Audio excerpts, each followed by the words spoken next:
ప్రార్థన చేసుకొని ప్రారంభించుకుందాం అండి. మమ్మల్ని ఎంతగానో ప్రేమించిన మా కన్న తండ్రి, ఈ ఉదయకాల వేళ తండ్రిని పిలుచుకునే మహాభాగ్యాన్ని మాకు దయచేసి మమ్మల్ని ప్రేమించి తండ్రి మా జీవిత దినాల్లో మరొక దినంలోనికి మమ్మల్ని ప్రవేశపెట్టి మమ్మల్ని సజీవులుగా ఉంచిన విధానాన్ని బట్టి మీకు కృతజ్ఞతలు తండ్రి.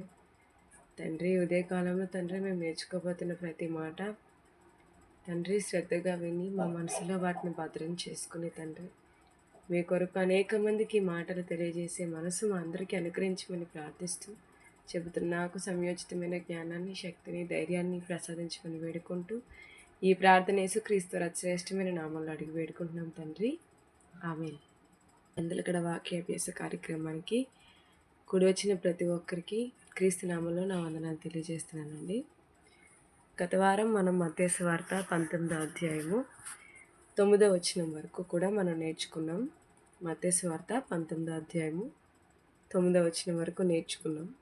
ఒకసారి మనం 9వ వచనం నుండి మరలా చదువుకుని ముందుకెళ్దాం.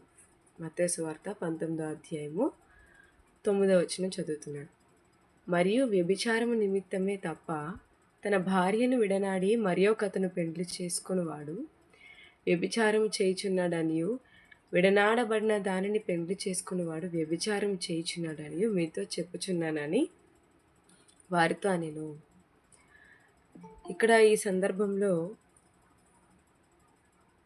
వ్యభిచారము నిమిత్తమే తప్ప తన భార్యను విడనాడి మరి ఒకతను పెండ్లి చేసుకునేవాడు, వ్యభిచార కారణంతోనే తప్ప తన భార్యను విడనాడి మరి ఒకరిని పెండ్లి చేసుకునేవాడు వ్యభిచారం చేస్తున్నాడు. అలాగే ఆ విడనాడబడిన దాన్ని కూడా పెండ్లి చేసుకునేవాడు వ్యభిచారం చేస్తున్నాడని నేను మీతో నిశ్చయంగా చెప్పుచున్నాను.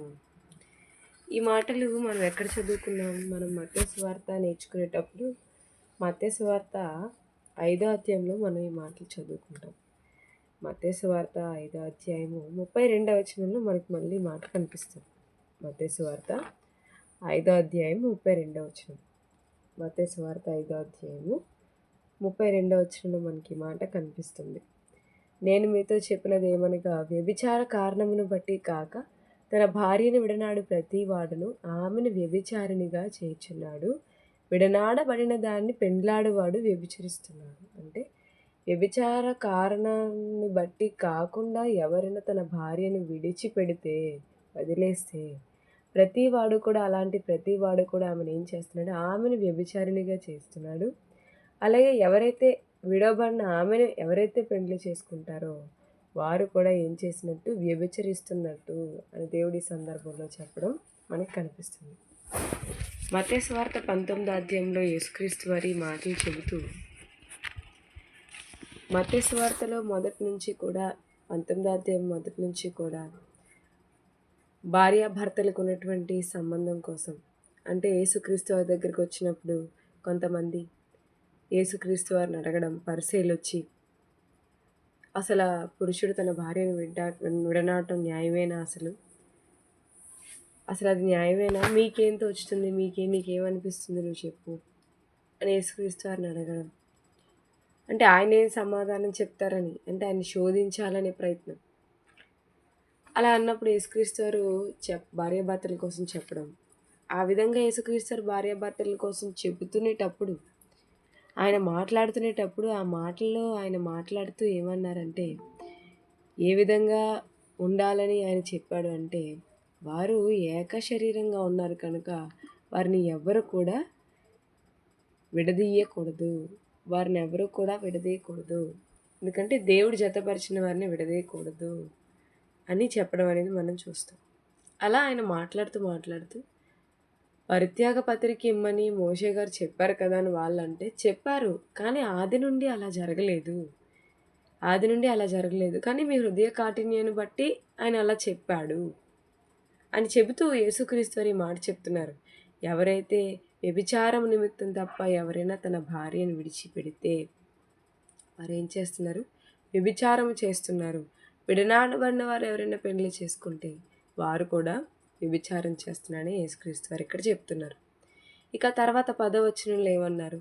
ఆయన శిష్యులు భార్యాభర్తలకుండు సంబంధము ఇట్టిదైతే పెండ్లి చేసుకున్నట యుక్తం కాదని ఆయనతో చెప్పిరి. శిష్యులు ఏమన్నారటండి? భార్యాభర్తలకుండు సంబంధం ఇలాంటిదైతే పెండ్లి చేసుకోవడం యుక్తం కాదు. అంటే ఒకవేళ వివాహం చేసుకోవటం, విడిచిపెట్టడం, చేసుకోవటం, విడిచిపెట్టడం ఇలా ఉంటే గనక, ఇలా భార్యాభర్తలు ఉంటే గనక, భార్యాభర్తలకు ఉన్న సంబంధం ఇలాంటిదైతే గనక పెండ్లి చేసుకోవడం యుక్తం కాదు. పెండ్లి చేసుకోవడం ఎందుకు అని శిష్యులు చెబుతున్నారు. మనం గత తరగతిలో వసంతక్క గారు చెప్పినప్పుడు నేర్చుకున్నాం. ఏంటి? కొరింథీ పత్రికలో ఆ మాట చూపించి మనకు చెప్పారు. ఎవరైనా సరే వివాహం చేసుకునేటప్పుడు జీవితకాలం అంతా వారిని విడిచిపెట్టకూడదు. ఒకవేళ విడిచిపెడితే వివాహం చేసుకుండా ఉండడమే మంచిది అని పౌలు గారు చెప్పడం కూడా చెప్పారు. అంటే చేసుకోకుండా ఉండడం మంచిదని ఎందుకు అంటున్నారు? ఎందుకు చేసుకున్న తర్వాత విడిచిపెట్టడం కంటే మీరు చేసుకోకుండటమే మంచిది. ఇక్కడ కూడా శిష్యులు ఏమంటున్నారంటే, భార్యాభర్తలకుండు సంబంధం ఇట్టిదైతే పెండ్లి చేసుకున్నట్టు యుక్తం కాదు అని ఆయనతో చెప్పిరి. అప్పుడు యేసుక్రీస్తు ఏమన్నారు? అందుకు ఆయన, అనుగ్రహము నొందిన వారు తప్ప మరి ఎవ్వరునూ ఈ మాట అంగీకరింపనేరరు. ఎవరైతే దేవుని అనుగ్రహం ఎవరైతే పొందుకుంటారో వారు తప్ప మరి ఎవరు ఈ మాటను అంగీకరించలేరు అంటున్నారు. ఏ మాటను? పైన 10వ వచనంలో శిష్యులు ఏమన్నారు? భార్యాభర్తలకుండు సంబంధము ఇట్టిదైతే పెండ్లి చేసుకోవటం యుక్తం కాదని ఆయనతో చెప్పిరి. అందుకు యేసుక్రీస్తు వారు ఏమన్నారు? అనుగ్రహము నొందిన వారు తప్ప మరి ఎవరు ఈ మాటను అంగీకరించలేరు అంటున్నారు. అనుగ్రహము నొందిన వారు అంటే అసలు ఎవరు అంగీకరిస్తారు ఈ మాట? యేసుక్రీస్తు వారు చెబుతున్న ఈ మాటలు కానీ, శిష్యులు చెబుతున్న ఈ మాటలు కానీ ఎవరు అంగీకరిస్తారు? ఎవరు అంగీకరిస్తారంటే ఎవరైతే దైవ అనుగ్రహం నొందిన వారు ఉంటారో అలాంటి వారు తప్ప మిగిలిన వారు ఎవరు కూడా అంగీకరించలేరు అంటున్నారు. అంటే దేవుని అనుగ్రహం నొందిన వారు. ఇప్పుడు ఈరోజు సమాజంలో మనుషులు ఎలా ఉన్నారు మనకు తెలుసు. వివాహం చేసుకున్న తర్వాత వాళ్ళకి ఏంటంటే, ఒకవేళ వివాహం చేసుకున్న తర్వాత నేను విడిచిపెట్టే అవకాశం నాకు ఉంటుంది అని అనుకొని వివాహం చేసుకుంటున్నారు చాలామంది. ఒకవేళ వివాహం చేసుకుంటే ఒకవేళ నచ్చకపోతే విడాకులు ఇచ్చేద్దాం, మళ్ళీ ఒకరిని చేసుకుందాం, విడాకులు ఇచ్చేద్దాం, పర్వాలేదు అంటే పర్వాలేదు ఇంకొక అవకాశం మనకుంది ఆ ఉద్దేశంతో చేసుకుంటున్నారు. కానీ దేవుని అనుగ్రహం నొందినవారు ఎలాగ ఆలోచిస్తారు? ఎన్ని కష్టాలు వచ్చినా, ఎన్ని ఇబ్బందులు వచ్చినా, ఎంత టార్చర్ చేసినా విడవకూడదు, విడిచిపెట్టకూడదు. అంటే అది దైవ అనుగ్రహం నొందిన వారికి మాత్రమే ఆ యొక్క దాన్ని అంగీకరిస్తారు. వాళ్ళు దేవుని అనుగ్రహం ఉన్నవారు మాత్రమే దాన్ని వాళ్ళు ఏం చేయగలుగుతారు? అంగీకరించగలుగుతారు. అంటే దేవుని అనుగ్రహం ఎవరికైతే ఉంటుందో వారు మాత్రమే ఈ మాటలన్నీ కూడా అంగీకరించగలరు. మరి లేనివారు యేసుక్రీస్తు చెప్తున్నారు. అందుకు ఆయన అనుగ్రహం నొందిన వారు తప్ప మరి ఎవరు కూడా ఈ మాటను అంగీకరించలేరు. అనుగ్రహం ఎవరికైతే ఉంటుందో వారు మాత్రమే ఈ మాటను అంగీకరించగలరు. అది లేని వారు ఏంటంటే దీనిని అంగీకరించలేరు. ఈరోజు లోకంలో కూడా, సమాజంలో మనుషులు కూడా ఇలాంటి మాటలు చెప్తే అంగీకరిస్తారా? మనం వెళ్ళి అలా చేయకూడదని చెప్పిన అంగీకరిస్తారా? అంగీకరించలేరు వాళ్ళు. ఎందుకంటే వాళ్ళకి అనుగ్రహం లేదు. అదే యేసుక్రీస్తు ఇక్కడ చెప్తున్నారు. ఇక మత్తయి సువార్త 19వ అధ్యాయం 12వ వచనానికి వచ్చినట్లయితే, మత్తయి సువార్త 19వ అధ్యాయము 12వ వచనం. తల్లి గర్భము నుండి నపుంసకులుగా పుట్టిన వారు కలరు, మనుషుల వల్ల నపుంసకులుగా చేయబడిన నపుంసకులను కలరు. ఇక్కడ యేసుక్రీస్తు ఏం చెప్తున్నారంటే, తల్లి గర్భము నుండి నపుంసకులుగా పుట్టిన వారు ఉన్నారు, అలాగే మనుషుల వలన నపుంసకులుగా చేయబడిన నపుంసకులు ఉన్నారు, అలాగే పరలోక రాజ్యము నిమిత్తము తమ్మును తామే నపుంసకులుగా చేసుకుని నపుంసకులు కలరు. ఈ మాటను అంగీకరింపగలవాడు అంగీకరించును గాక అని వారితో చెప్పాను. ఇక్కడ యేసుక్రీస్తు ఎవరి కోసం చెప్తున్నారంటే అండి, నపుంసకుల కోసం చెప్తున్నారు. నపుంసకులు అంటే ఎవరో మనకు తెలుసు, వాళ్ళు ఎలా ఉంటారన్నది కూడా మనకు తెలుసు. వాళ్ళు రాగానే మనం ఏమనుకుంటామంటే, ఏంటండి వీళ్ళు వచ్చారు అని మనం వాళ్ళని చూసి హేళనగా మాట్లాడుకోవటం, అలాగే వాళ్ళని చూసి మనం ఏంటంటే నవ్వుకోవటం. అంటే సమాజంలో వాళ్ళకి ఏంటంటే ఒక గౌరవం, ఒక మర్యాద ఏమి ఉండదు. వాళ్ళని చూసినప్పటికి మనం ఏమనుకుంటామంటే వాళ్ళని చూడగానే ఇలా వచ్చారా అనుకుంటాం. వాళ్ళు చేసే పనులను చూసి మనం ఏంటంటే నవ్వుకుంటూ ఉంటాం. వాళ్ళని చిన్న చూపు చూసిన వారుగా మనం ఉంటాం. కానీ ఇక్కడ యేసుక్రీస్తు అలాంటి వారి కోసమే చెప్తూ ఇందులో 3 రకాల వాళ్ళున్నారు అని చెప్తున్నారు. ఎవరు ఆ 3 రకాల వాళ్ళు అనంటే, తల్లి గర్భము నుండి నపుంసకులుగా పుట్టినవారు ఉన్నారు. అలాగే మనుషుల వల్ల నపుంసకులుగా చేయబడిన నపుంసకులు ఉన్నారు. అలాగే పరలోక రాజ్యము నిమిత్తము నపుంసకులుగా చేయబడిన వారు కూడా ఉన్నారు. ఇక్కడ ముగ్గురు కోసం యేసుక్రీస్తు వారు చెప్తున్నారు మనకి. తల్లి గర్భం నుండి నపుంసకులుగా పుట్టిన వారు ఉన్నారు. మనుషుల వల్ల నపుంసకులుగా చేయబడిన నపుంసకులు ఉన్నారు. పరలోక రాజ్యము నిమిత్తము కూడా నపుంసకులుగా ఉన్నటువంటి వారు కూడా ఉన్నారు అని యేసుక్రీస్తు వారు చెప్తున్నారు. తల్లి గర్భము నుండి నపుంసకులుగా పుట్టిన వారు ఎవరు? ఈరోజు దేవుడు ఈ ప్రపంచంలో ఎంతోమందిని సృష్టించాడు. ఎంతోమంది తల్లి గర్భం నుండి రావడానికి దేవుడు సంకల్పించాడు ఆయన. అందుకే ఈరోజు ఎంతోమంది స్త్రీలు వస్తున్నారు, పురుషులు వస్తున్నారు.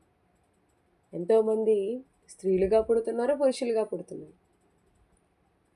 తల్లి గర్భం నుండే స్త్రీలు, పురుషులు పుడుతున్నారు. కానీ ఇక్కడ ఎవరి కోసం చెప్తున్నారు యేసుక్రీస్తు వారు? తల్లి గర్భం నుండి పుట్టినవారు ఎవరంటే నపుంసకులు. అంటే తల్లి గర్భం నుండి పుట్టడమే నపుంసకులుగా పుడతారా వాళ్ళు? పుట్టడమే నపుంసకులుగా పుడతారా అంటే మరి యేసుక్రీస్తు అదే కదండి చెప్తున్నారు. తల్లి గర్భము నుండే నపుంసకులుగా పుట్టినవారు. అంటే కొంతమంది పుట్టుకలోనే ఎలా పుడతారంటే నపుంసకులుగా పుడతారు. పుట్టుకలోనే తల్లి గర్భము నుండే వాళ్ళు ఎలా పుడతారటండి? నపుంసకులుగా పుడతారు. మనమేమో నపుంసకులు చూసినప్పుడు ఎంతో హేళనగా చూస్తాం. వాళ్ళని చాలా చిన్న చూపు చూస్తాం. అసలు అలాంటి వారు సమాజంలో బ్రతకకూడదు అన్నట్టుగా అనేక మంది మాట్లాడుతుంటారు కూడా వాళ్ళతోని. కానీ దేవుడు ఇక్కడ చెప్తున్నాడు ఏంటంటే తల్లి గర్భం నుండే నపుంసకులుగా పుట్టిన వారు ఉన్నారు. తల్లి గర్భం నుండే నపుంసకులుగా పుడతారా? అంటే తల్లి గర్భం నుండే నపుంసకులుగా పుట్టినవారు కలరు అని యేసుక్రీస్తు ఎంత ఖచ్చితంగా చెబుతున్నారు అంటే నిజంగానే తల్లి గర్భం నుండి నపుంసకులుగా పుడతారు.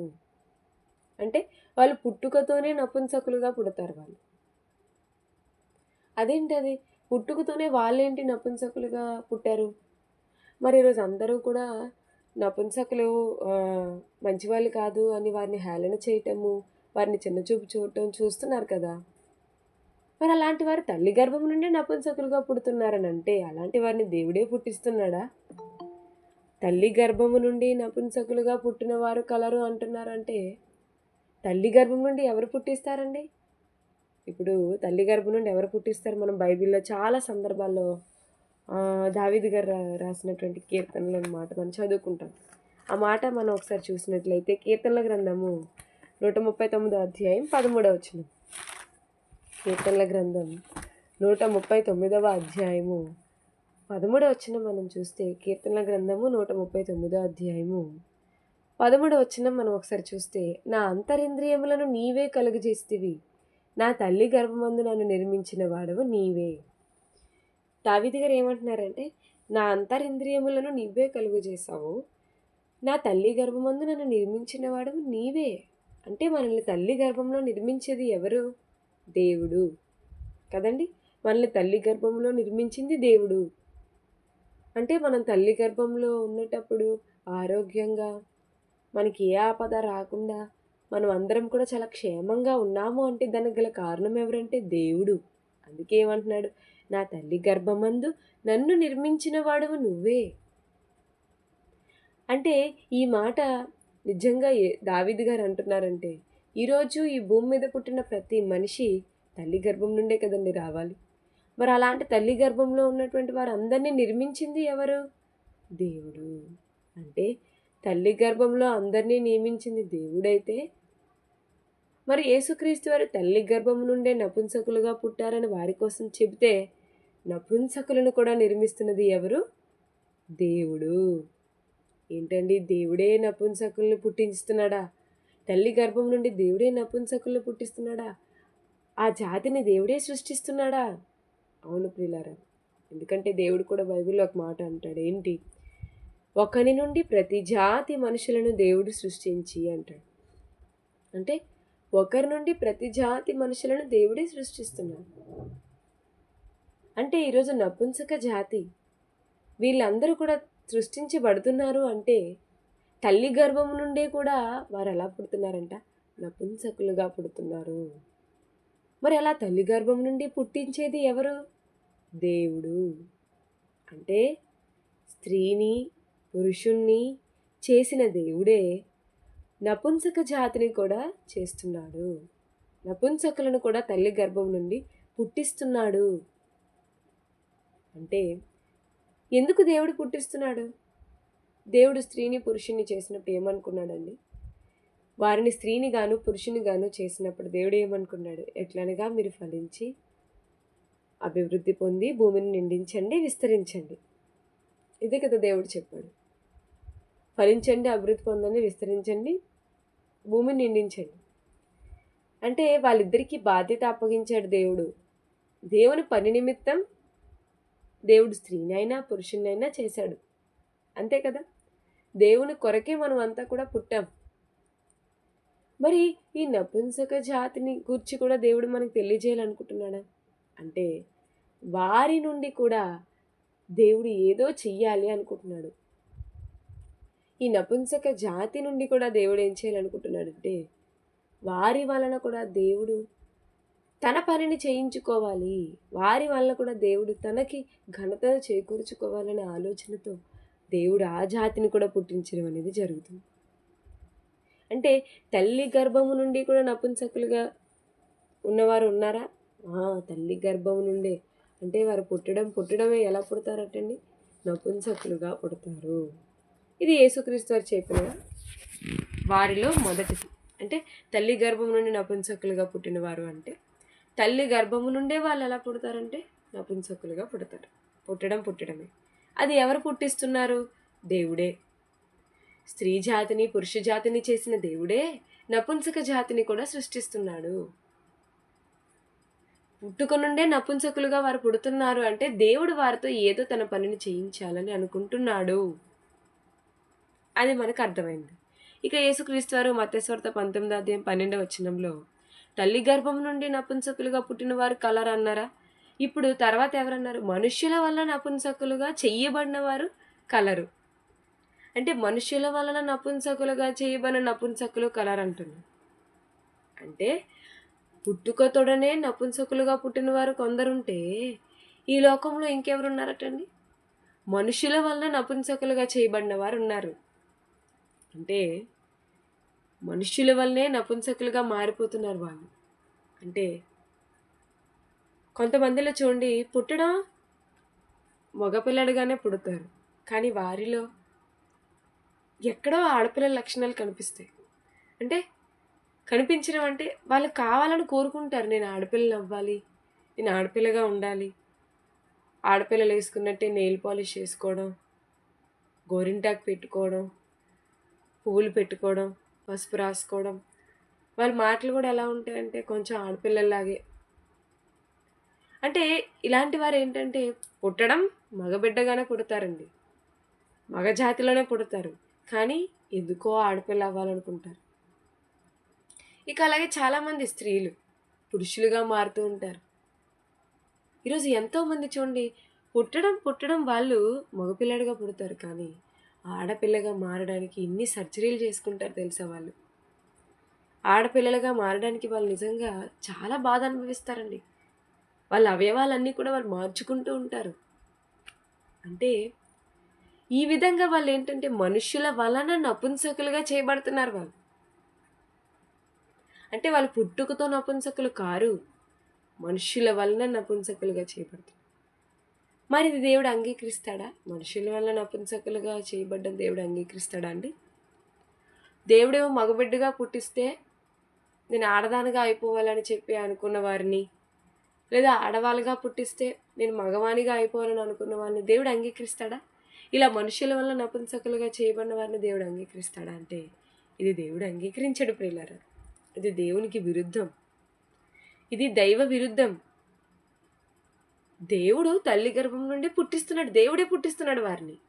కానీ వీళ్ళు దేవుడు పుట్టించిన తర్వాత నపుంసకులుగా మారిపోతున్నారు. అది దేవునికి విరుద్ధం. ఎందుకంటే బైబిల్లో అలాంటిది దేవుడు ఎలా చేశాడు తెలుసా? శాపంగా ఇచ్చాడండి. శాపంగా దేవుడు ఇచ్చాడు.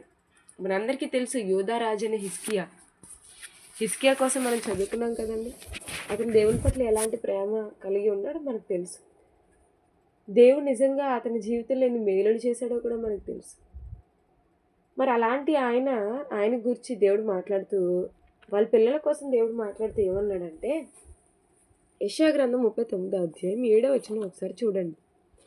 యెషయా గ్రంథం 39వ అధ్యాయం 7వ వచనాన్ని మనం ఒకసారి చూసినట్లయితే, యెషయా గ్రంథము 39వ అధ్యాయము 7వ వచనాన్ని మనం చూస్తే, మరియు నీ గర్భమందు పుట్టిన నీ పుత్ర సంతును బబులోను రాజు నగరునందు నపుంసకులుగా చేయుటకై వారు తీసుకొని పోదురు. ఏం చేశారటండి? మరియు నీ గర్భమందు పుట్టిన నీ పుత్ర సంతును బబులోను రాజు నగరునందు నపుంసకులుగా చేయుటకే వారు తీసుకెళ్ళిపోతారు. హిజ్కియా గారి పిల్లల కోసం చెప్తున్నారండి. హిజ్కియా గారి పిల్లల కోసం చెప్తే ఏంటంటే, నీ గర్భంలో పుట్టినటువంటి వాళ్ళు ఉంటారు కదా, వాళ్ళని ఏం చేస్తారంటే బబులోను రాజు తీసుకెళ్ళిపోయి వాళ్ళ నగరంలో ఏం చేస్తారంటే నపుంసకులుగా చేయడానికి తీసుకెళ్ళిపోతారు. అంటే వాళ్ళ నగరంలో నపుంసకులుగా చేయబడతారు వాళ్ళు. అంటే ఇది దేవుడు వాళ్ళకి ఇస్తున్న శాపం. హిజ్కియా గారి కుమారులకు దేవుడు ఇస్తున్నటువంటిది శాపం. అది వారిని నపుంసకులుగా మార్చేస్తారన్నది శాపం. కానీ దేవుడు తల్లి గర్భం నుండి కూడా పుట్టిస్తున్నాడు. అలాంటి వారిని దేవుడు అంగీకరిస్తున్నాడు. కానీ మగబిడ్డగా పుట్టాక మళ్ళీ ఆడబిడ్డగా మారడం, ఆడబిడ్డగా పుట్టాక మళ్ళీ మగబిడ్డగా మారడం, భూమి మీదకి వచ్చాక అది దేవుడు అంగీకరించరు. ఒకప్పుడు రాజులు ఏం చేసేవారంటే, వాళ్ళు ఏదైనా యుద్ధానికి వెళ్ళేటప్పుడు రాణుల దగ్గర ఉన్నటువంటి వారిని, అంటే ఇలా నపుంసకులుగా ఉన్నటువంటి వారిని ఉంచేవారు. అంటే వారిని నపుంసకులుగా మార్చేసేవాళ్ళు. మగవాళ్ళనే నపుంసకులుగా మార్చేసేవాళ్ళు. ఎందుకు? ఏదైనా జరగకూడని తప్పు ఏదైనా జరిగిపోతుందేమో అనే ఉద్దేశంతో. ప్రియులారా, ఇక్కడ దేవుడు ఏం చెప్తున్నాడంటే, మనుషుల వలన నపుంసకులుగా చేయబడుతున్నారు వాళ్ళు. అలాంటిది దేవుడు అంగీకరించడు. ఎందుకంటే దేవుడు బైబిల్లో ఒక మాట రాయించాడండి. ఆ మాట కూడా మనం ఒకసారి చూసినట్లయితే, ద్వితీయోపదేశ కాండం 22వ అధ్యాయం 5వ వచనాన్ని మనం చూసినట్లయితే, ద్వితీయోపదేశ కాండం 22వ అధ్యాయము 5వ వచనం, ద్వితీయోపదేశ కాండము 22వ అధ్యాయం 5వ వచనాన్ని మనం చూస్తే, స్త్రీ పురుషుని వేషం వేసుకోకూడదు, పురుషుడు స్త్రీ వేషం ధరించకూడదు, అలాగూ చెయ్యువారందరూ నీ దేవుడైన యెహోవాకు హేయులు. అంతే కదండి. ఏంటంటున్నాడు ఇక్కడ? స్త్రీ పురుష వేషం వేసుకోకూడదు, పురుషునిలా స్త్రీ ఉండకూడదు, ఇంకా పురుషుడు స్త్రీ వేషం వేసుకోకూడదు, పురుషుడు స్త్రీలా ఉండకూడదు. ఇలా చేస్తే ఎవరికి ఇష్టం ఉండదు అంటున్నాడండి దేవుడు. అలాగూ చెయ్యువారందరూ నీ దేవుడైన యెహోవాకి హేయులు, అసహ్యులు.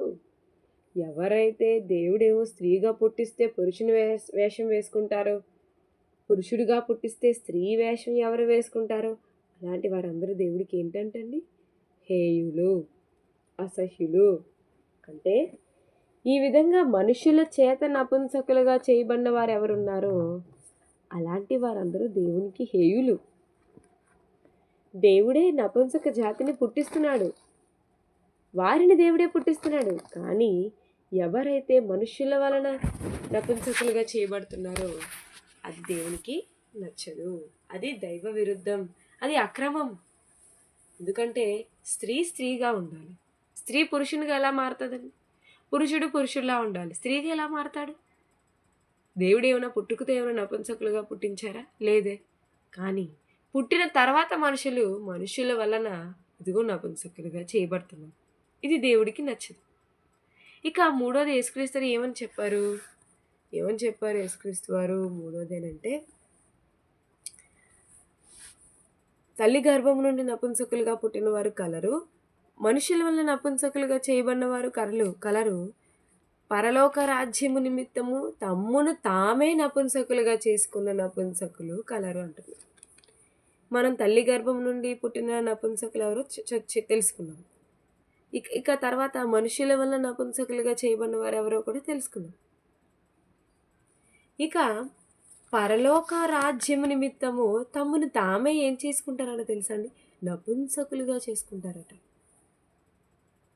అంటే పరలోక రాజ్యము నిమిత్తము తమ్మును తామే నపుంసకులుగా చేసుకుంటారు. ఇదేంటిది? పరలోక రాజ్యం నిమిత్తం తమ్మును తామే నపుంసకులుగా చేసుకోవడం ఏంటి అంటే, పరలోక రాజ్య నిమిత్తం నపుంసకులుగా చేసుకోవడం అంటే ఏంటంటే, అసలు నపుంసకులు అంటే ఏంటి? నపుంసకుడు అంటే కోరికను చంపుకునేవాడు. కోరిక ఉంటుంది, కానీ ఆ కోరిక చంపుకుంటాడు, నెరవేర్చుకోలేరు దాన్ని. అటు ఆడ కాదు, ఇటు మగా కాదు కదండి. దేవుడే పుట్టిస్తున్నాడు కదా అలాగా. అంటే అది తేడా అనుకోకూడదు మనం. అలా అనుకున్నామంటే దేవుడు సృష్టించిన దాన్ని మనం హేళన చేస్తున్నట్టే లెక్క. దేవుడే ఆడ కాదు, మగ కాదు, నపుంసకుడుగా పుట్టిస్తున్నాడు అంటే వారికి కలుగుతున్న కోరికలు వాళ్ళు ఏం చేస్తారండి? అణుచుకుంటారు. అలా ఇక్కడ పరలోక రాజ్యము నిమిత్తము నపుంసకులుగా మారాలి, నపుంసకులుగా చేయబడిన వారు కూడా కలరు అంటున్నాడంటే ఏంటి? పరలోక రాజ్య నిమిత్తం నపుంసకులుగా చేయబడ్డం ఏంటి? పరలోక రాజ్యము నిమిత్తము నపుంసకులుగా మారడం అంటే ఏంటో తెలుసా అండి?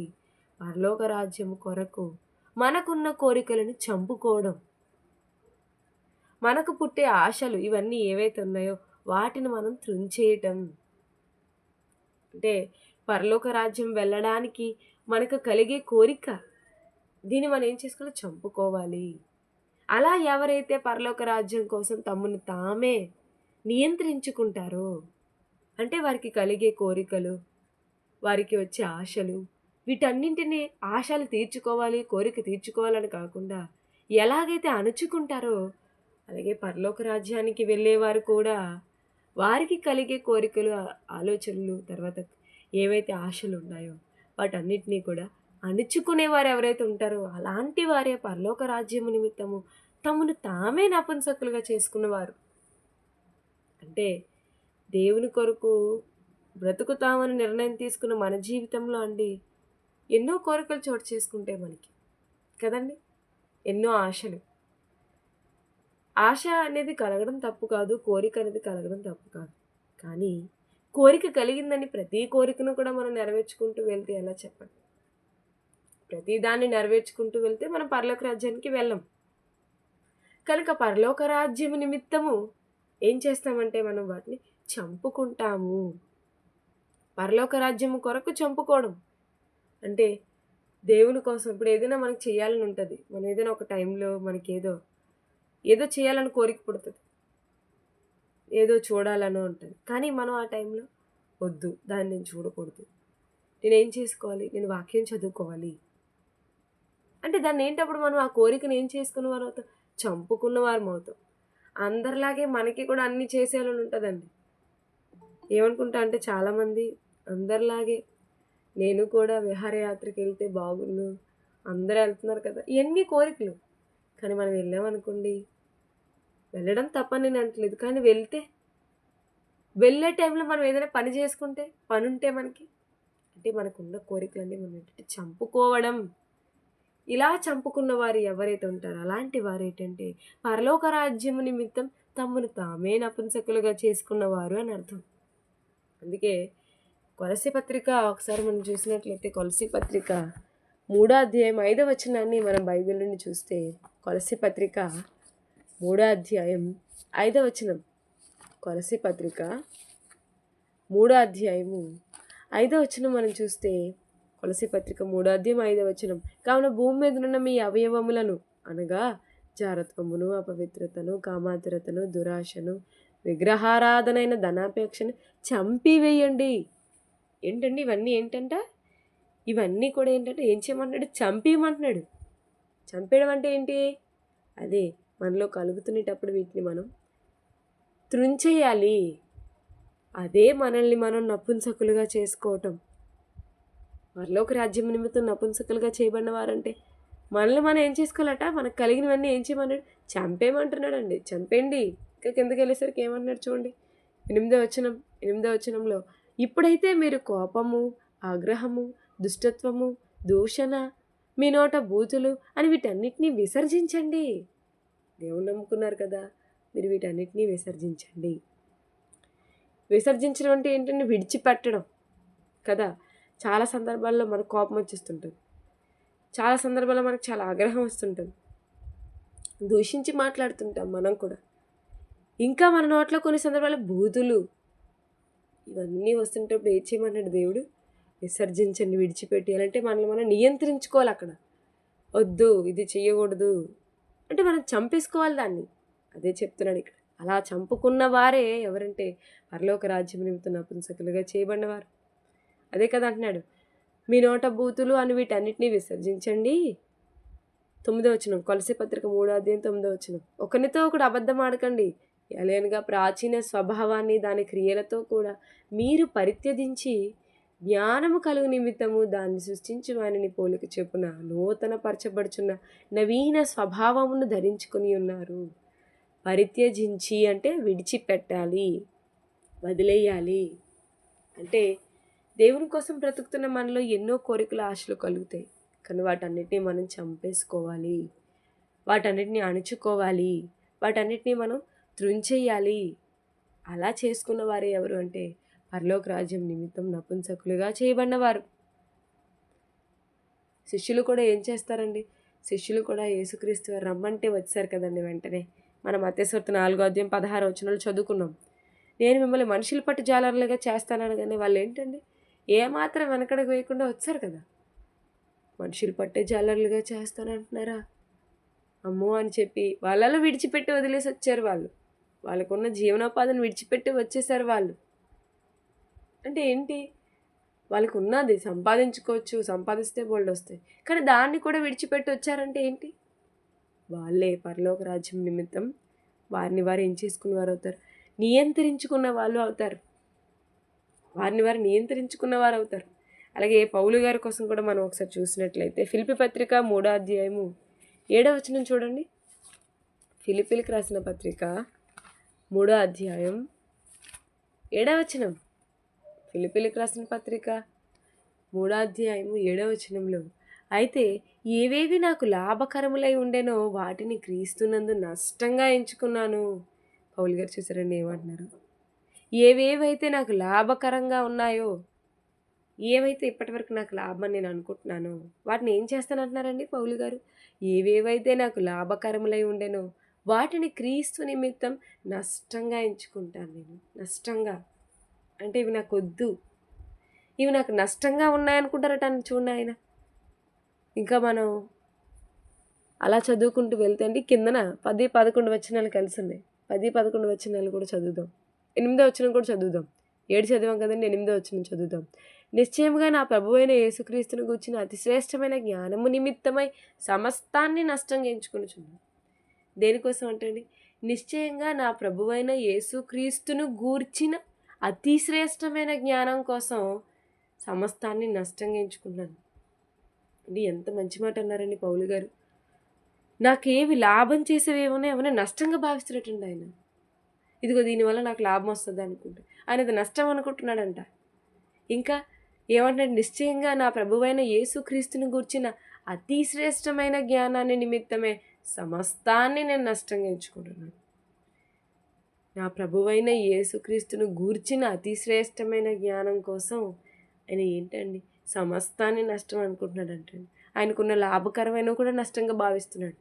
ఇక అలా 10-11 వచనాలు చూస్తే కిందన ఫిలిప్పీ పత్రిక 3వ అధ్యాయం 10వ వచనం, ఏ విధము చేతనైనను మృతులలో నుండి నాకు పునరుత్థానం కలగవలనని ఆయన మరణ విషయంలో సమాన అనుభవం గలవాడనై ఆయనను ఆయన పునరుత్థాన బలమును ఎరుగు నిమిత్తమును ఆయన శ్రమలలో పాలివాడ నగుట ఎట్టిదో ఎరుగు నిమిత్తము సమస్తమును నష్టపరుచుకొని వాటిని పెంటతో సమానంగా ఎంచుచున్నాను.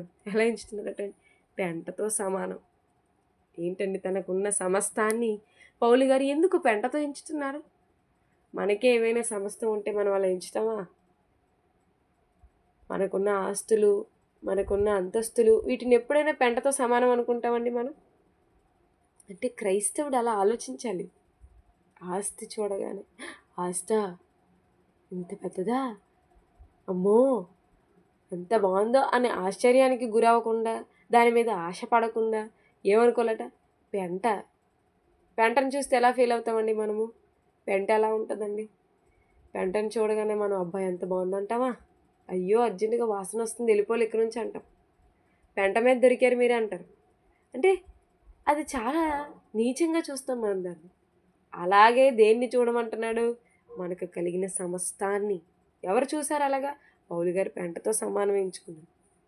ఏవేవైతే లాభంగా ఉన్నాయో అవన్నీ కూడా నష్టం అనుకున్నాడు అంటాడు. మనం అలా ఆలోచించగలమా? కానీ ఎవరైతే దేవుని కొరకు బ్రతుకుతారో, ఎవరైతే క్రైస్తవులుగా పిలువబడతారో అలాంటి వారందరూ ఇలాగే ఆలోచించాలి.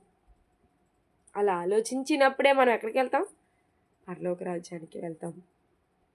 అంటే పరలోక రాజ్యం నిమిత్తము నపుంసకులుగా చేయబడిన వారు ఎవరైతే, ఇదిగో పౌలు గారిలా ఎవరైతే తమకున్నవన్నిటినీ నష్టంగా ఎంచుకుంటారో, ఎవరైతే వారికి ఉన్న కోరికలను చంపుకుంటారో, అణుచుకుంటారో, దేవుని కోసం ఎవరైతే నియంత్రించుకుంటారో అలాంటి వారేనండి పరలోక రాజ్యం నిమిత్తం నపుంసకులుగా చేయబడినవారు. మనం కూడా చాలా సందర్భాలు, ఇప్పుడు ఈ సందర్భంలో మన అందరం కూడా ఏం చేయొచ్చు? ఇప్పుడు 6 నుండి 7 గంటల వరకు వాక్యం వింటున్నాం కదండి మనం. ఈ వాక్యంలో మన అందరం ఏం చేయొచ్చు? హ్యాపీగా పడుకోవచ్చు కదా. హ్యాపీగా పడుకోవచ్చు. పడుకుంటే ఆరోగ్యంగా ఉంటాం, మంచి నిద్ర వస్తుంది, మన ఆరోగ్యం, మన శరీరం కూడా చాలా ఆరోగ్యంగా ఉంటుంది. ఎందుకు తొందరగా లేచి మనం అందరం కూడా ఎందుకు ఇక్కడ గూగుల్ మీట్లో కూర్చోవాలి? నిద్ర వస్తున్నా మనం దాన్ని చంపుకొని మరీ లేచి ఎందుకు కూర్చోవాలి? దేవుని మాటలు వినాలి. అందులో ఇక్కడే నేను లేచి లేవగానే దేవుని కోసం నేను ఆలోచించాలనే ఉద్దేశమే కదండి. అంటే మనకున్న కోరికను కూడా మనం ఏం చేసుకున్నాం? చంపుకున్నాం, చంపేసుకుంటున్నాం. అలాగే మనకి కూడా ఎక్కడికెక్కడికో వెళ్ళాలి, మనము ఆనందంగా ఉండాలని ఉంటుంది. కానీ మనం ఎందుకు వెళ్ళకూడదు అనుకుంటాం? నియంత్రించుకుంటున్నాం మనల్ని మనం. ఏం ప్రమాదం సంభవిస్తుందేమో అని. అలా ఎవరైతే ఉంటారో అలాంటి వారే పరలోక రాజ్యము నిమిత్తము నపుంసకులుగా చేయబడినవారు. మళ్ళీ మనం మత్తయి సువార్త 19వ అధ్యాయానికి వద్దామండి. మత్తయి సువార్త 19వ అధ్యాయం 12వ వచనం. మత్తయి సువార్త 19వ అధ్యాయము 12వ వచనం చూస్తే, తల్లి గర్భం నుండి నపుంసకులుగా పుట్టినవారు కలరు. ఇది ఎలా అంటే పుట్టడమే వాళ్ళు నపుంసకులుగా పుడతారండి. పుట్టుకతోనే వాళ్ళు నపుంసకులుగా ఉంటారు. వీళ్ళని ఎవరు సృష్టిస్తున్నారండి? వీళ్ళని ఎవరు పుట్టిస్తున్నారండి? ఈ నపుంసకుల్ని దేవుడే పుట్టిస్తున్నాడు. ఎందుకంటే స్త్రీగా దేవుడు సృష్టించాడు, పురుషునిగా సృష్టించాడు. కానీ వీరిద్దరి వల్ల కాంది, వీళ్ళ వల్ల ఏమవుతుంది అంటే దేవుడు ఏదో వీరి వల్ల కూడా చేయాలని అనుకుంటున్నాడు. అంటే నపుంసకులను కూడా పరలోక రాజ్యానికి దేవుడు ఆహ్వానిస్తున్నాడా? అంతే కదా. ఇప్పుడు మనం అపోస్తల కార్యంలో 8వ అధ్యాయంలో చదువుకుంటాం. ఒక నపుంసకుడు ఉంటాడు కదండి. అపోస్తల కార్యాలు 8వ అధ్యాయం ఒకసారి చూద్దాం. అపోస్తల కార్యంలో 8వ అధ్యాయం 35వ వచనం మనం చూస్తే, అపోస్తల కార్యంలో 8వ అధ్యాయం 35వ వచనం చూడండి. 35 చూసే ముందు 26 ఒకసారి చదువుదాం. 26 అపోస్తల కార్యంలో 8వ అధ్యాయం 26. ప్రభు దూత నీవు లేచి దక్షిణముగా వెళ్ళి యెరూషలేము నుండి గాజాకు పోవు అరణ్య మార్గమును కలిసి కొమ్మని ఫిలిప్తో చెప్పగా అతడు లేచి వెళ్ళెను. అప్పుడు ఐథియోపియల రాణి అయిన కందాకే క్రింద మంత్రి అయి ఆమె యొక్క ధనాగారం అంతటి మీదనున్న ఐథియోపియుడైన నపుంసకుడు ఆరాధించుటకు యెరూషలేమునకు వచ్చింది. ఇక్కడ ఎవరు కనిపిస్తున్నారు మనకు? ఒక నపుంసకుడు. ఇక్కడ ఎవరటండి? ఐథియోపియల రాణి అయిన కందాకే క్రింద మంత్రి అయి ఆమె యొక్క ధనాగారం అంతటి మీదనున్న ఐథియోపియుడైన నపుంసకుడు ఆమె యొక్క ధనాగారం అంతటి మీద మంత్రి అటండి. చూడండి, ఈయన మంత్రి దేని మీద? ధనాగారం అంతటి మీద మంత్రి. అంటే ఫైనాన్స్ లావాదేవీలు ఇవన్నీ ఉంటాయి కదా, ఇవన్నీ కూడా ఆయనే చూసుకోవాలి. ఆ ధనాగారం అంతటి మీద ఉన్న మంత్రి అయి ఆయన ఏంటంటే ఐథియోపియుడైన నపుంసకుడు ఆరాధించడానికి ఎక్కడికి వెళ్ళాడట? యెరూషలేముకి వెళ్ళాడటండి. ఈ నపుంసకుడు ఎక్కడికి వెళ్ళాడు? యెరూషలేముకి. ఆరాధించడానికి యెరూషలేముకి వెళ్తున్నప్పుడు ఏమైంది? మార్గం మధ్యలో ఆయన బైబిల్ చదువుకుంటున్నాడని. చూడండి, మనం ఎప్పుడైనా చదువుకుంటామండి బైబిల్ని? మనం ఎప్పుడైనా ప్రయాణం చేస్తున్నప్పుడు ఫోన్లో కానీ లేదా వాక్యం వినడం కానీ మనం ఎప్పుడైనా చేస్తామో చెప్పండి? అంటే ఆయన చూడండి, ప్రయాణం చేస్తూ కూడా ఆయన ఏం చేస్తున్నాడండి? ఆరాధించడానికి యెరూషలేముకి వెళ్ళాడు. అప్పుడు ఏమైందట, యెరూషలేముకి వచ్చిండు. అతడు తిరిగి వెళ్తున్నప్పుడు ఆ ఆరాధన అయిపోయింది కదా, హ్యాపీగా ఇంటికి వెళ్ళిపోదాం పడుకుందాం అనుకోవట్లేదు ఆయన. ఆరాధన అయిపోయిన తర్వాత తిరిగి వెళ్తున్నప్పుడు ఏంటంటే రథం మీద కూర్చొని యెషయా గ్రంథం చదువుతున్నాడట. ఎంత ఆసక్తి అండి ఈయనకి కదా, ఎంత ఆసక్తి లేకపోతే అలా చదువుతాడు. యెషయా గ్రంథాన్ని చదువుతున్నప్పుడు ఏమైందట అండి, అప్పుడు ఆత్మ ఫిలిప్పుతో నీవు ఆ రథం దగ్గరికి పోయి మళ్ళీ ఈయన యెషయా గ్రంథం చదువుతున్న ఆయనకి ఏదో సందేహం వచ్చిందని ఆ సందేహాన్ని నివృత్తి చేయడానికి దేవుడు ఎవరిని పంపిస్తున్నాడు? ఫిలిప్పు గారిని పంపిస్తున్నాడా? అంటే ఎంత ఆసక్తి అక్కడ నపుంసకుడికి ఆలోచించండి. నపుంసకుడికి ఎంత ఆసక్తి. ఫిలిప్పు గారిని దేవుడు పంపిస్తున్నప్పుడు ఎలా చదవగలను, నాకు ఎవరైనా చెప్తేనే కదా నేను గ్రహిస్తానని అంటారు అక్కడ నపుంసకుడు. ఆ మాట చూడండి, 30వ వచనం. ఫిలిప్పు దగ్గరకు పరిగెత్తుకుని పోయి అతడి ప్రవక్తైన యెషయా గ్రంథం చదువుచుండగా విని నీవు చదువుచున్నది గ్రహిస్తున్నావా అని అడగగా అతడు, ఎవడైనా నాకు త్రోవ చూపుకుంటే నేను ఎలా గ్రహిస్తాను? నాకు ఎవరైనా చెప్తేనే కదా అర్థమవుతుంది, చెప్పపోతే ఎలా తెలుస్తుంది అన్నప్పుడు రథమెక్కి తనతో కూడా కూర్చుండి నాకు చెప్పు అని ఫిలిప్పును వేడుకున్నాడు. చూడండి ఎంత ఆసక్తి అండి. నిజంగా ఇలాంటి ఆసక్తి మనలో ఉందండి. ఎంత ఆసక్తి అండి. నాకు చెప్పు, దీని అర్థం ఏదో. మనం ఇలా అడుగుతున్నామా ఎవరినైనా? అలా అడుగుతున్నారంటే వాళ్ళు అత్యాసక్తి పరులు, అంటే దేవుని కోసం అత్యాసక్తి పరులు. వాళ్ళు నిజంగా ఎంత ఆసక్తి అండి దీనికి. తెలుసుకోవాలనే ఆసక్తి, నేర్చుకోవాలనే ఆసక్తి. ఎవరి కోసం రాయబడింది ఇంతకీ ఈ మాట యెషయా గ్రంథంలో అని అడుగుతున్నాడు ఆయన. అప్పుడు ఫిలిప్పు గారు చెప్పారు ఈ విధంగా రాయబడింది అని. 34వ వచనం చూడండి. అప్పుడు నపుంసకుడు ప్రవక్త ఎవరి కోసం చెప్తున్నాడు ఇలాగా? తన కోసం చెప్తున్నాడా లేదా వేరొకరి కోసం చెప్తున్నాడా? దయచేసి నాకు తెలుపు. నీ వాక్యం కోసం ఇలా వేడుకున్న వారు ఎవరుంటారండి? దయచేసి నాకు పాట నేర్పించవా, దయచేసి నాకు వాక్యం చెప్పా అని అన్నారు ఎవరుంటారు చెప్పండి? నిజంగా అంత ఆసక్తి అండి. ఆయన ఆసక్తిని చూస్తే మనం ఏం నేర్చుకోవాలంటే మనం కూడా ఇలాగే వాక్యం నేర్చుకోవాలి. చెప్పబడుతున్న ప్రతి మాటను కూడా పరిశోధాత్మకంగా చదవాలి. మనం పరిశోధనాత్మకంగా చదివితేనే మనకి సందేహాలు వస్తాయి. అప్పుడే మనం జ్ఞానవంతులు అవుతామండి. ఏదో చెప్తున్నాం కదా, వినేస్తున్నాం కదా, అయిపోయింది కదా, నేర్చేసుకుంటున్నాం కదా అన్నట్టుగా కాదు. ఇది నేను ఎలాగైనా నేర్చుకోవాలి నా జీవితంలో, ఇది నాకు రావాలి ఎలాగైనా అనే ఆలోచనతో చదవాలి మనం. అప్పుడు ఆ ఆలోచనతో మనం చదవగలిగినప్పుడు అండి నిజంగా మనం ఏదైనా నేర్చుకోగలుగుతాం. కనుక మనం వినేటప్పుడు కూడా వాక్యాన్ని ఎలా వినాలి తెలుసండి? శ్రద్ధగా వినాలి. ఏదో వింటాం కదా, ఈరోజు చెప్పారు కదా, అయిపోయింది కదా అన్నట్టుగా కాదు. వాళ్ళు ఏం చెప్తున్నారు అసలు? ఒక్కసారి మీరు శ్రద్ధగా మనసు పెట్టి విన్నారనుకోండి, నిజంగా వాక్యం మీకు వచ్చేస్తుంది తెలుసా. మీరు మర్చిపోరు దాన్ని. ఏదో బుర్రలో పెట్టుకొని వాక్యం వింటే మర్చిపోతాం, ఖచ్చితంగా మర్చిపోతాం. నువ్వు చెప్పిన పాట నాకు అర్థం కావట్లేదని ఎవరైనా అన్నారంటే, మనం బాగా చెప్పిన అర్థం కావట్లేదని అన్నారంటే అదే మనం అర్థం చేసుకోవాలి. ఎంత బాగా చెప్పినా అర్థం కావట్లేదంటే ఏంటి? మనం వినడంలో లోపం.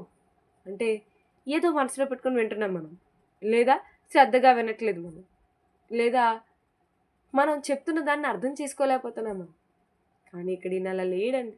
ఎంత ఆసక్తి, ఎవరి కోసం చెప్తున్నాడండి ఇంతకీ అని అడుగుతున్నారు చూడండి.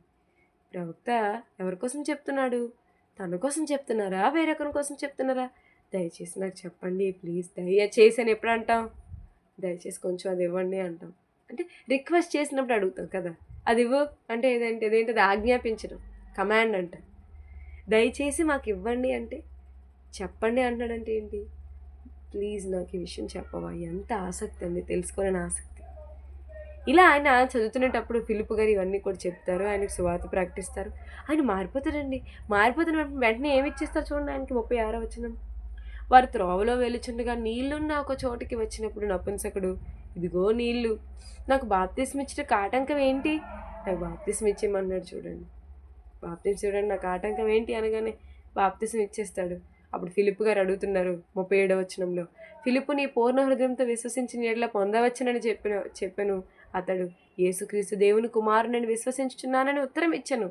ఫిలిప్పు నపుంసకుడు ఇద్దరు నీళ్ళలోనికి దిగిరి అంతటా ఫిలిప్పు అతనికి బాప్తిస్మం ఇచ్చాను. బాప్తిస్మం ఇచ్చాడు. చూడండి, అంటే బాప్తిస్మం తీసుకున్నది ఎవరెక్కడ? ఒక నపుంసకుడు. అంటే నపుంసకులను కూడా దేవుడు తన రాజ్యంలోనికి ఆహ్వానిస్తున్నాడా? నపుంసకుడు కూడా పరలోక రాజ్యానికి రావడానికి దేవుడు చూసారా అవకాశం ఇచ్చాడు. కనుక మనం ఎప్పుడైనా నపుంసకులను చూసినప్పుడు హేళన చేయకూడదు. ఎప్పుడు కూడా అండి మనం ఎప్పుడు కూడా ఇలా ఇలాగని నవ్వకూడదు వాళ్ళని చూసి. వాళ్ళని ఎప్పుడూ హేళన చేయకూడదు. వాళ్ళ జాతిని దేవుడు సృష్టించడం అదేదో వాళ్ళకి శాపం కాదది. అది దేవుడు వారికి ఇచ్చినటువంటి గొప్ప భాగ్యం. అదేదో లోపం కాదది, లోపం కాదు. ఎవరు కూడా లోపంతో పుట్టట్లేదు. వాళ్ళు తల్లి గర్భం నుండే నపుంసకులుగా పుడుతున్నారు. అది లోపం అనుకోకూడదు. అదేదో స్త్రీ వల్ల లోపం జరిగిందండి, పురుషుని లోపం వల్ల ఇలా పుట్టారండి నపుంసకులు, అది కాదండి. అది తప్పు. పుట్టడమే దేవుని వల్ల వాళ్ళు నపుంసకులుగా పుడుతున్నారు. అది దేవుడు సృష్టించిన జాతి. ఎందుకు నువ్వు ఆడజాతిగా మగజాతిగా చేయలేంది దేవుడు ఆ నపుంసక జాతి చేత చేయించాలనుకుంటున్నాడు. ఇప్పుడు చూడండి, నపుంసకుడు ఎంత ఆసక్తి అండి ఈయనకి. ఇలాంటి వారు ఎంతమంది ఉన్నారు అంటే దేవుడు నపుంసకులను కూడా చిన్న చూపు చూడలేదు. సమాజం చూస్తుంది అందరినీ, కానీ దేవుడు చూడలేదు ప్రియులారా. అది దేవుడు మనకి తెలియజేస్తున్నటువంటి మాటలు ఏంటన్నాడు. మళ్ళీ మత్తయి సువార్త 19వ అధ్యాయంకి వచ్చేద్దాం.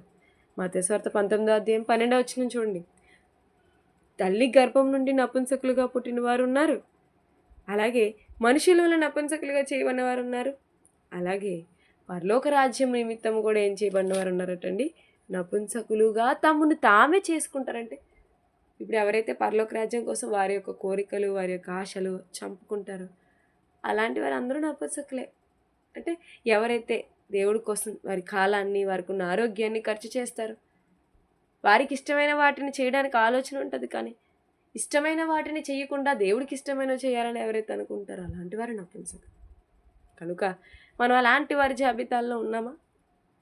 మనం ఆడగా పుడితే ఆడగా దేవుడికి మహిమ తీసుకొని రావాలి.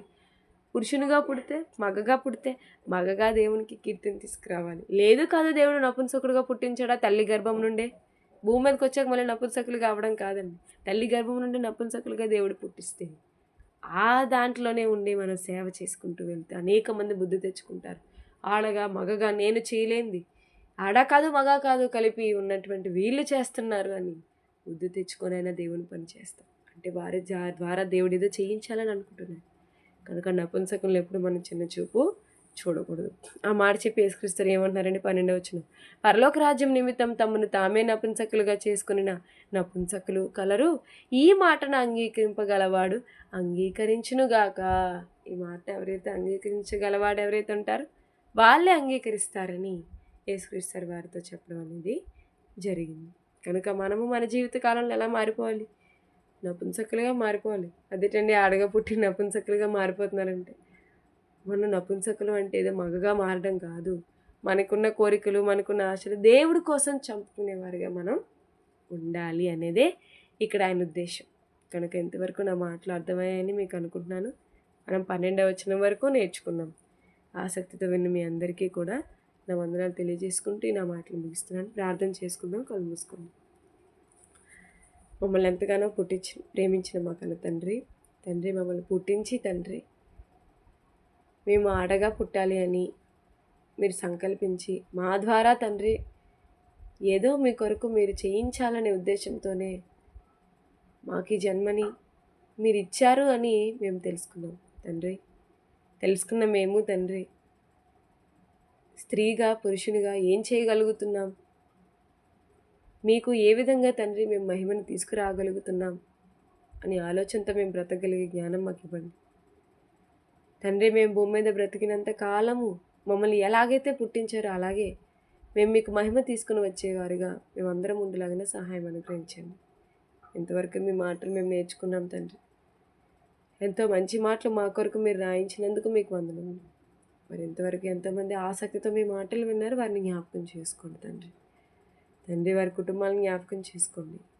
ఈ విధంగానే ఎల్లప్పుడూ ఆసక్తి పరులుగా తుది వరకు వారు ఉండగలిగే భాగ్యం వారికి అనుగ్రహించమని ప్రార్థిస్తూ ఈ ప్రార్థన యేసుక్రీస్తు అతి శ్రేష్టమైన నామములో అడిగి వేడుకుంటాం తండ్రి.